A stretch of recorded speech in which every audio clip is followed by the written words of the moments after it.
Hello मित्रांनो, आपल्या सर्वांचं स्वागत आहे उर्मिला क्लासेस जीके मध्ये। आजच्या व्हिडिओमध्ये आपण महात्मा ज्योतिराव फुले यांच्याविषयी माहिती घेणार आहोत। अंधारातला समाज आणि एका विचाराचा जन्म, ते म्हणजे महात्मा ज्योतिराव फुले। 19व्या शतकाच्या पहिल्या अर्ध्यात भारत हा ब्रिटिश सत्तेखाली होता। देशावर परकीय राज्य होते, पण समाजावर त्याहूनही कठोर अशी अंतर्गत सत्ता होती। माणसाची ओळख त्याच्या गुणावर नव्हे तर त्याच्या जन्मावर ठरली जात होती। कोण शहाणा, कोण अडाणी, कोण पवित्र, कोण अपवित्र, हे सगळं ठरलेलं होतं। समाजात जातीनुसार उच्च नीच मांडणी होती आणि ती मांडणी धर्माच्या नावावर इतकी घट्ट बसलेली होती की तिला प्रश्न विचारणंही पाप समजलं जात होतं।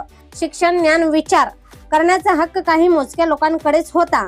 उरलेल्यांसाठी अज्ञान हेच आयुष्य मानलं गेलं होतं। त्या काळात स्त्रियांची स्थिती अत्यंत दयनीय होती। स्त्री म्हणजे पुरुषाच्या आयुष्याचा भाग, पण स्वतंत्र व्यक्ती नाही, असा समज समाजात खोलवर रुजलेला होता।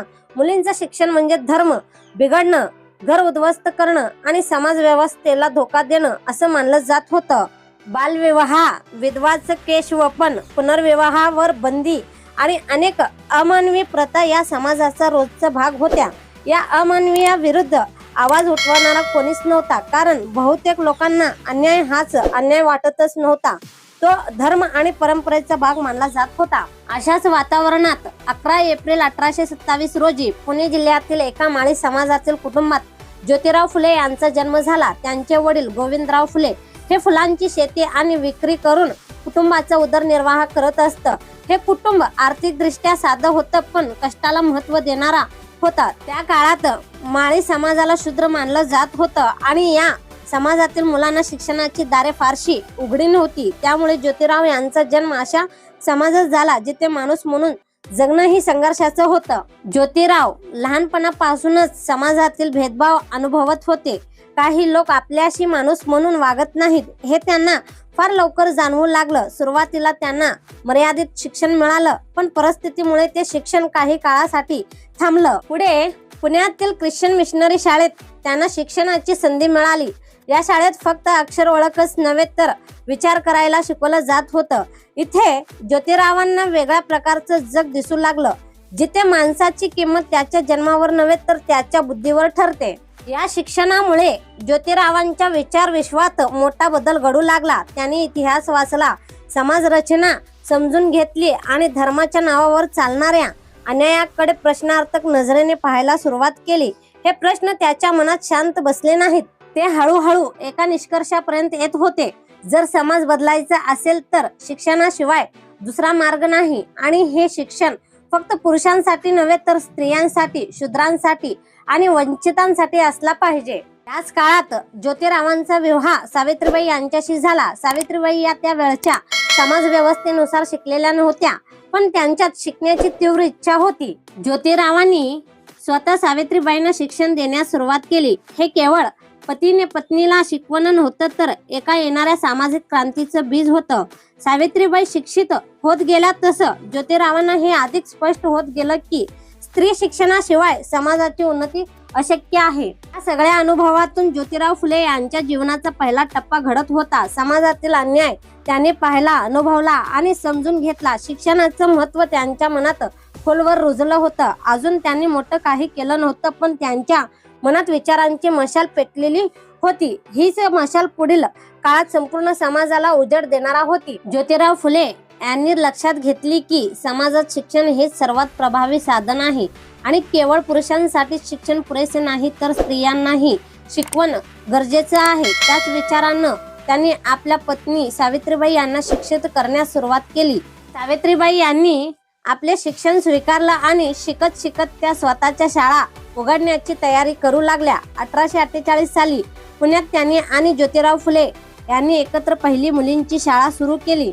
हे शाळा सुरू करण्याचा निर्णय त्या काळात धाडसाचं होतं, कारण समाजातील रूढी आणि परंपरा स्त्रियांना शिकू देण्याच्या विरोधात होत्या। शाळेत प्रवेशासाठी मुलींना पाठवणारे पालक खूप कमी होते। अनेकांनी विरोध केला, पण फुले यांच्या निर्धारामुळे शाळा सुरू राहिली। शाळेत मुलींना फक्त अक्षर ओळख शिकवली जात नव्हती, तर वाचन, लेखन, गणित यासह विचार करण्याची संधी दिली जात होती। या शाळेतून जे स्त्री शिक्षित होत होत्या त्यांच्या जीवनात आणि समाजात मोठा बदल होऊ लागला. शाळा सुरू करताना फुले यांनी स्वतःला अनेक आव्हानांना सामोरे जावं लागलं. समाजातील विरोध, आर्थिक अडचणी आणि स्वतःच्या सुरक्षिततेचा प्रश्न, परंतु त्यांनी धैर्याने आणि चिकाटीने हे सर्व पार केले. या काळात सावित्रीबाई फुले शिक्षणासह मुलींना समाज सुधारण्यासाठी कसं शिकवायचं याचा विचार करू लागल्या. त्यांनी मुलींमध्ये आत्मविश्वास निर्माण केला आणि पुढे त्या समाजात स्त्रियांना सशक्त करण्याचा प्रवास सुरू केला. हे छोटे पाऊल पुढे एक मोठं आंदोलन बनणार होतं, ज्यामुळे महाराष्ट्रात स्त्री शिक्षणाला चालना मिळाली. ज्योतिराव फुले यांनी लक्षात घेतले की केवळ मुलींना शिक्षण देणं पुरेसे नाही, तर समाजातील वंचित आणि शूद्र वर्गालाही शिक्षण व हक्क द्यायला हवेत. त्यांनी स्वतःचा अनुभव वापरून, ज्यामध्ये स्वतः माळी समाजातील कुटुंबात जन्म घेतल्यामुळे त्यांना सामाजिक अन्याय अनुभवायला मिळाला. त्यांनी शूद्र आणि वंचित मुलांसाठी शाळा सुरू केल्या. त्यांनी समाजातील ज्या जाती व वर्गांना नेहमी शिक्षणापासून वंचित ठेवले जात असे त्या मुलांना शिकवण्याची व्यवस्था केली. या काळात त्यांनी अस्पृश्यतेविरुद्ध आवाज उठवला आणि समाजातील जातीभेदाच्या विरोधात कार्य केले. फुले यांनी रस्त्यावरून जात व वर्ण यावर आधारित भेदभाव नाकारला, लोकांना समान हक्काचा संदेश दिला आणि शिक्षणाच्या माध्यमातून समाज बदलण्याचा मार्ग दाखवला. याशिवाय त्यांनी विधवा महिलांसाठी आश्रम सुरू केले, जिथे विधवांना आर्थिक आणि सामाजिक आधार मिळायचा. फुले यांच्या कामामुळे केवळ शिक्षण पुरवलं नाही, तर सामाजिक सुधारणा सुरू झाल्या. या सर्व प्रयत्नामुळे समाजाच्या विविध स्तरातील लोकांना प्रोत्साहन मिळालं. रूढी, भेदभाव आणि अन्याय याविरुद्ध लढण्याची प्रेरणा मिळाली आणि महाराष्ट्रात समाज सुधारणा चळवळीला चालना मिळाली. त्यांचा उद्देश फक्त शाळा उघडणं नव्हतं, तर समाजातील प्रत्येक माणसाला समानतेचा अधिकार मिळावा आणि प्रत्येक व्यक्ती स्वतंत्र विचार करू शकेल असा होता. ज्योतिराव फुले आणि सावित्रीबाई यांनी स्त्री शिक्षणात केलेल्या यशानंतर त्यांचा उद्देश समाजातील स्त्रियांना सर्व स्तरावर सशक्त करणे असा झाला. त्यांनी मुलींना शिक्षण देण्याबरोबरच स्त्रियांना समाजातील भेदभाव आणि अन्याय ओळखायला शिकवले. सावित्रीबाई यांनी स्वतःच्या अनुभवातून विधवा, गरीब आणि वंचित स्त्रियांना मदत केली. त्यांना आत्मनिर्भर होण्यास शिकविले. या काळात त्यांनी स्त्री शिक्षणासाठी शाळा, आश्रम आणि प्रशिक्षण केंद्र सुरू केली, जिथे स्त्रियांना केवळ शिक्षण नव्हे तर जीवन कौशल्य, आत्मसंरक्षण आणि आर्थिक स्वावलंबनाचे धडे दिले जात होते.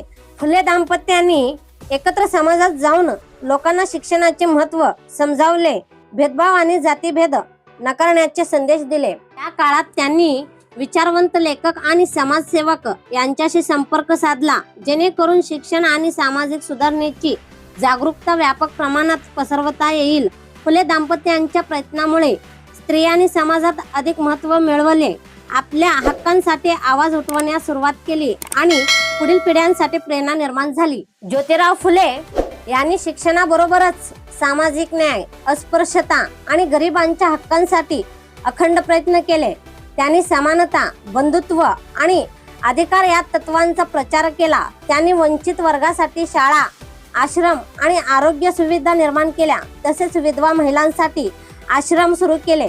फुले यांनी समाजातील जातीभेद, स्त्री असमानता, बालविवाह आणि अन्य रूढीच्या विरोधात लेख, भाषणे आणि समाजसेवा केली. त्यांनी लोकांमध्ये विचार करण्याची आणि बदल घडवण्याची वृत्ती निर्माण केली. या काळात त्यांनी सामाजिक सुधारणा चळवळीला मार्गदर्शन केले आणि आपल्या कार्यामुळे महाराष्ट्रात आणि पुढे भारतात शिक्षण व समाज सुधारणा चळवळीला प्रेरणा दिली. त्यांचा वारसा फक्त त्यांच्या काळापुरताच मर्यादित नाही, तर आजही समाजातील समानता आणि शिक्षणाच्या हक्कासाठी प्रेरणादायी ठरते. असेच शिक्षणावर आधारित व्हिडिओ पाहण्यासाठी लाईक, शेअर अँड सबस्क्राईब करा. थँक्यू.